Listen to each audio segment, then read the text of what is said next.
Sir काय सांगाल, कर्जमाफीची घोषणा झालेली आहे. राज्यात अधिकृत जरी घोषणा नसली तरी मंत्रिमंडळाच्या बैठकीमध्ये मंजुरी देण्यात आलेली आहे. मात्र अजून शर्ती आणि अटींच्या बाबतीत मला वाटतं आपण जर आज सगळ्या शेतकरी बांधवांना विचाराल तर ते एकच सांगतात की जी कर्जमाफी त्यांच्यापर्यंत पोहोचली, कर्जमुक्ती कुठेही होर्डिंग बॅनर गाजावाजा न करता पण खात्यापर्यंत पोहोचली, बांधावर पोहोचली, ती दिलेली होती मुख्यमंत्री उद्धवजी ठाकरे यांनी 2020 साली.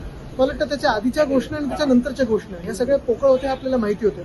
अपेक्षा हीच आहे, आशा हीच आहे की ह्यावेळीची घोषणा ही खात्यापर्यंत पोहोचेल अशी आपण अपेक्षा करू. आणि कुठेही जास्ती बॅनरबाजी होर्डिंगबाजीची गरज नाहीये, कारण आपण पाहतोय खर्च कमी करायला सांगितलं, खर्च वाचवायला सांगतात एका बाजूला सरकार, दुसऱ्या बाजूला जर बॅनरबाजी करणं असेल तर त्याला काही अर्थ नाही. राज्य निवडणूक आयोगाच्या आयुक्तांची तुम्ही भेट घेतली, नेमकं काय कारण आहे, कोणते मुद्दे आपल्याला आठवत असेल महाविकास आघाडी म्हणून आम्ही मागच्या आठवड्यात राज्य निवडणूक आयोगाची भेट घेतली, आज देखील घेतली.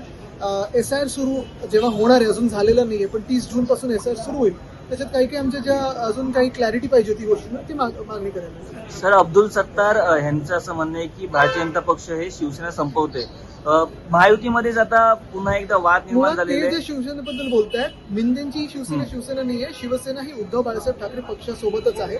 ते जे बोलतायत ती मिंदेंची चोरांची टोळी आहे. सर, विधान परिषदेमध्ये ज्या पद्धतीनं एकनाथ शिंदेना कुठेतरी कॉर्नर केलं गेलं जात आहे, याचा अर्थ आता शिंदेनाच बीजेपी दाबतंय असं म्हणायचं का? हे तो सिर्फ ट्रेलर आहे.